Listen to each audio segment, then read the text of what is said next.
Milli Gimnastika Arenasında Bakı Dövlət Universitetinin məzun günü keçirilib. Əvvəlcə Milli Müdafiə Universitetinin Hərbi İnstitutunun orkestrinin ifasında dövlət himni səsləndirilib. Ümummilli lider Heydər Əliyevin və torpaqlarımızın azadlığı uğrunda mübarizədə canından keçən şəhidlərimizin əziz xatirəsi anılıb. Bakı Dövlət Universitetinin rektoru Elçin Babayev bildirib ki, 107 il əvvəl cəmi 2 fakültə, 44 nəfərlik professor müəllim heyəti və 1094 tələbə ilə fəaliyyətə başlayan universitet bugün regionun aparıcı ali təhsil müəssisələrindən birinə çevrilib. 25 mindən artıq tələbənin təhsil aldığı, 1500 nəfər professor müəllim heyətinin çalışdığı təhsil müəssisəsi təkcə ölkəmizdə deyil, regionun aparıcı universiteti kimi sürətlə inkişaf edir. Rektor Bakı Dövlət Universitetinin hər il minlərlə məzunun yüksək ixtisaslı kadr kimi əmək fəaliyyətinə başladığını vurğulayıb. Elçin Babayev diqqətə çatdırıb ki, 5 il əvvəl Dünya Universitetləri reytinqində top 1500-də olan Bakı Dövlət Universiteti bugün ilk 700-də qərarlaşıb. Elm və Təhsil Nazirinin müavini İdris İsayev bu il ölkəmizin ali təhsil müəssisələrindən 63 mindən artıq tələbənin məzun olduğunu söyləyib. O bildirib ki, ölkəmizdə təhsildə insan kapitalının inkişafına ciddi diqqət yetirilir. Milli Məclisin sədr müavini akademik Rafael Hüseynov Bakı Dövlət Universitetinin Azərbaycan dövlət müstəqilliyinin ilk bəhrələrindən biri kimi tarixə düşdüyünü söyləyib. Mədəniyyət naziri Adil Kərimli Bakı Dövlət Universitetini Azərbaycan elminin və təhsilinin flaqmanı adlandırıb. O bildirib ki, bu ali təhsil müəssisəsi bütövlükdə Azərbaycan mədəniyyətinin ayrılmaz tərkib hissəsidir.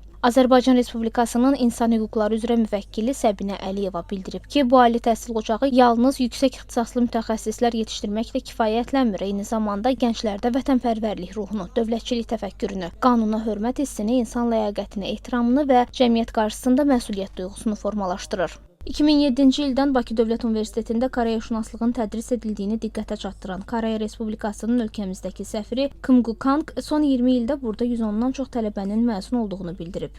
İzmir Yüksək Texnologiyalar İnstitutunun rektoru Yusuf Baran tarix boyu Azərbaycan və Türkiyənin sevinclərini də, ağrı acılarını da birlikdə bölüşdüyünü söyləyib. Sonra universitet tələbələrinin ifasında Bakı Dövlət Universitetinin himni səsləndirilib.